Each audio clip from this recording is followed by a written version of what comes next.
If Iran gets to a nuclear weapon, and particularly if they have a missile that can deliver it, it's a significant threat to the region. It's got a president that has threatened the obliteration of another country, Israel. And it's, I think, viewed as a serious threat by most of Iran's neighbors, including Russia. I don't think the Russians, from everything I know, and I know a lot, not just from talking to them, but from intelligence, they do not look forward to Iran with a nuclear weapon.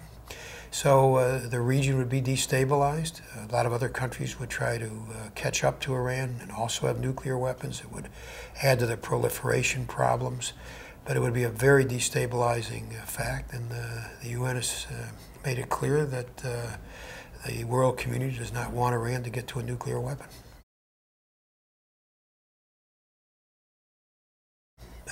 The estimate varies, but within the next couple of years, the prediction is that Iran can get to a nuclear weapon.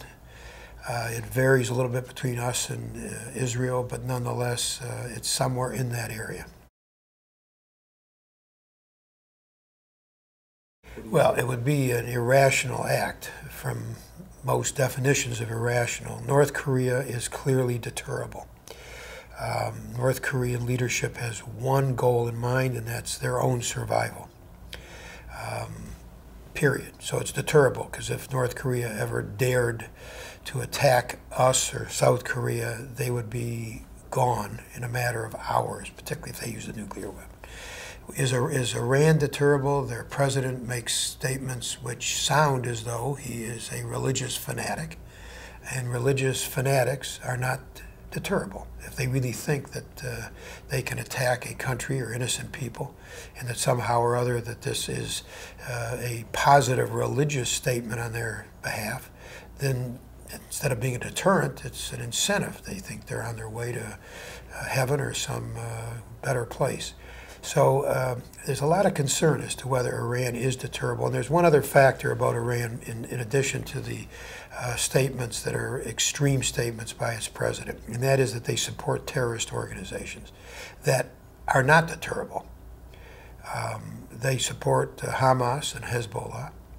These are terrorist organizations which aim at innocent people. Innocents are killed in war, but when you aim at innocents, you become a terrorist, and those organizations attack innocent people. They'll attack cities willy-nilly. And so when Iran supports those kind of organizations, and when they have a president who makes the kind of threatening statements that the Iranian president has done, then you have a real concern.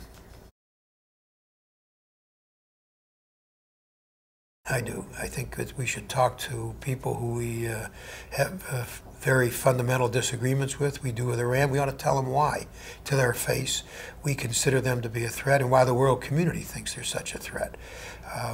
What I'm hoping we're able to do is to knit together the world community in a very, very tight way, which sends a message to Iran, and this would include the Russians, the Chinese, and others, that moving towards a nuclear weapon is unacceptable to the world community. And I think it's very doable now.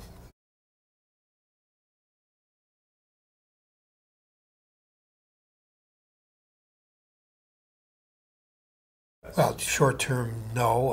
I hope not long term. I don't believe there's any particular reason to believe that they would be a threat. On the other hand, you want to be prepared for things that happen down the road. They've taken some actions against us, which are pretty bellicose actions. Recently we had a conflict with a ship, which was not a friendly action on their part. But I don't think that one could predict that there'd be a military conflict, and that I surely don't predict it or think it's likely. On the other hand, you want to be prepared not just for China, but for any country that might gain military strength and change policies and become threatening. I do believe that we should have military-to-military conversations and dialogue between our military leadership and the Chinese, and we do. It's an issue which I raise with our top military leaders all the time. I encourage it. The way, excuse me, the way you can avoid unintentional acts and mistakes and unintended consequences is to communicate. And our military is very good at it, and the Chinese are more than willing to engage in those talks, and we should do that so that we don't have accidents, which are the way things can get out of hand.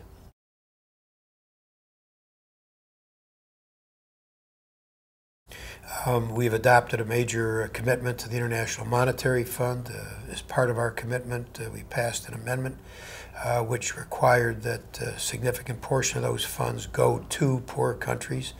This global economic crisis has seen a significant increase in the number of poor people in the world and a significant reduction in the amount of resources which are available to help out in this kind of situation. But the Senate did recently adopt a significant appropriation for the International Monetary Fund as requested by President Obama, with a direction that they put some focus on poorer countries. I think it has. I think a lot of countries look to us and feel that our regulatory system broke down, which it did. I don't know that we bear responsibility more than any other country whose regulatory systems broke down, but nonetheless, ours did. We didn't regulate properly. As a matter of fact, we took some steps which took the cops off the beat when they should be on the beat when it comes to Wall Street and the financial institutions. We said that these financial derivatives, so-called, would not be regulated.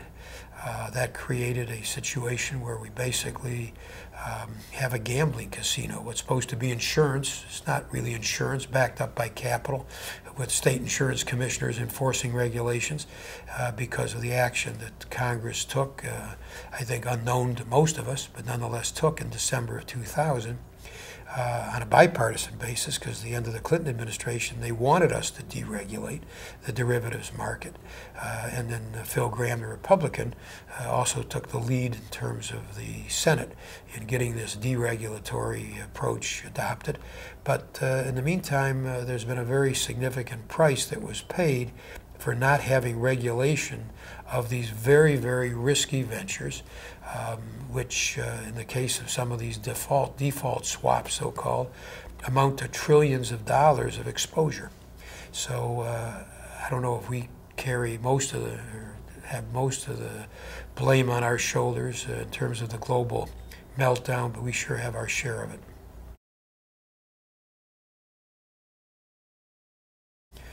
Well, yeah, we have a big concern about organized crime, a lot of it on our southern border involving drugs. The drug trade is dominated by criminal elements. We've got a big problem in Afghanistan with the drug trade. It's organized, so I would say yes, that organized crime is a significant threat to us, particularly its connection to the drug trade and the potential that any weapon of mass destruction or any material any nuclear material falling into the hands of a terrorist, which might be facilitated by a criminal, it would be the most significant threat of them all.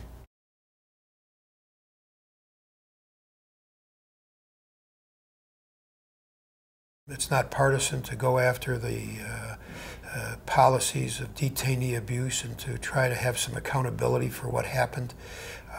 We have a bipartisan, and I emphasize that, Senate Armed Services Committee report, strongly supported by Senators McCain, Senator Graham, Senator Collins, and others. So we had a bipartisan report which was very clear that the top civilian leadership of this country authorized the use of these aggressive techniques against detainees, and that we paid a price for it very heavily in terms of the view of the world of us.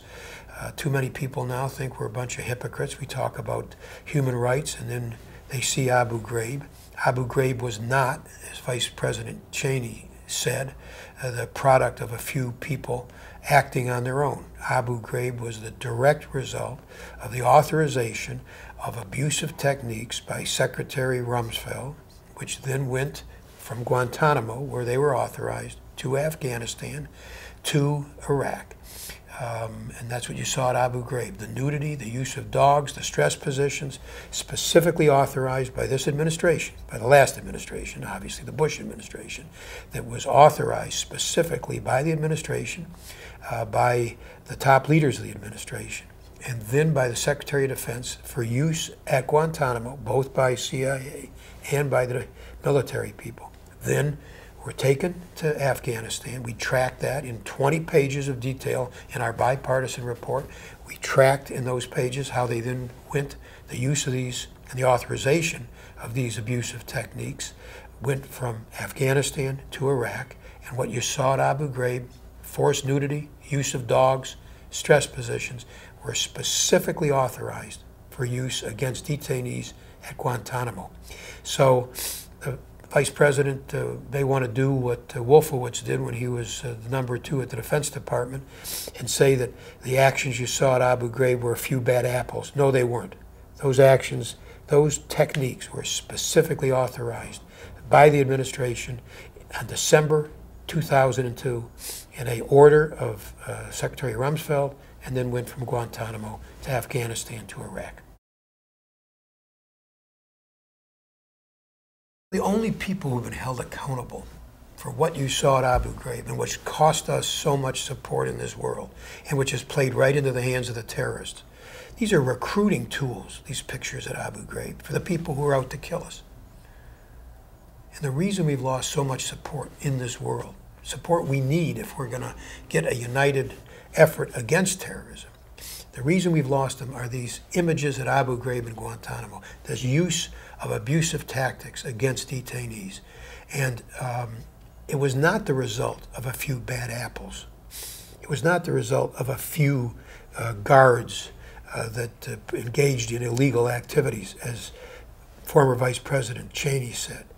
These actions, these pictures, and what people will remember, dogs, nudity, stress positions, people hanging on walls, had been specifically authorized for use by top civilian leaders of the Bush administration at Guantanamo, and we demonstrated in this bipartisan 200-page report, 20 pages of that report, which had over 1,500 footnotes, showed how the use of those tactics, these aggressive, abusive tactics, went from Guantanamo to Afghanistan to Iraq, including Abu Ghraib. And there's been no accountability. Now, should people be held accountable? I believe that decision should not be made by partisans, Democrats or Republicans. I don't think I should make that decision. I don't think Vice President Cheney should make that decision, nor should President Obama make that decision. The Justice Department should apply whatever the law is to what happened. And whatever the recommendation is, it seems to me should have a lot of power behind it, and I would urge that that recommendation be made by outside, independent people, probably retired federal judges, to make recommendations to the Justice Department as to whether anybody, top-level people, should be held accountable for what happened. Again, I think we got to get this out of partisan politics, and the only way to do it, I think, which is reasonable, fairly quick, which will be credible, would be to have the Justice Department get some advice from some probably retired federal judge or two. I think there's got to be an assessment made of the high-level decisions that authorized the abusive techniques. I mean, so far, the only people held accountable are these lower-grade enlisted personnel whose pictures you saw at Abu Ghraib. They're holding the bag. They're the ones who are pointed to by the former vice president or by Wolfowitz, who was the Deputy Secretary of Defense. They point to them as, look, it's just a few bad apples. It wasn't a few bad apples. These were policies. And the former Vice President Cheney says, these were policies which lawyers said the CIA could use. Someone has to look at those legal opinions. When they were, by the way, they were fairly quickly withdrawn because they are so weak in terms of their legal support. Putting all that aside, if we're going to get this behind us, we're going to have some assessment by objective people of accountability, if any, at the highest levels. It's not good enough. It doesn't represent leadership.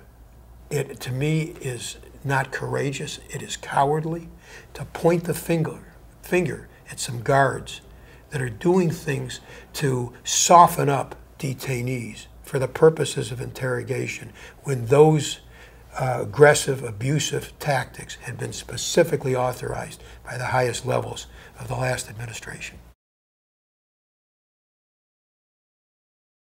Well, because recently the vice president came out with some statements which are just simply not true, and I thought they gained a little traction.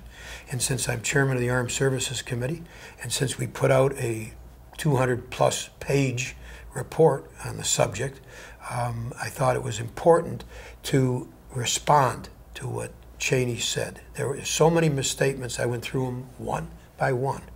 And I think it's important that they be contested, because if the world looks at us with this opportunity we have now, with a new president who commands such extraordinary support around the world, if suddenly, instead of America being seen as a sign of hope, a symbol of hope, a symbol of change, a symbol of reaching out to allies, a symbol, instead of now hopefully talking to our enemies, ending the unilateralist policies which so govern the Bush administration.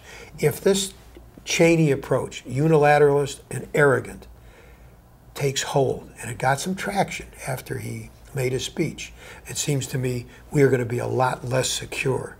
And so I thought it was important to take on the Cheney statements one by one and to counter them with facts, pointing to the specific bipartisan report, which we worked a year and a half on.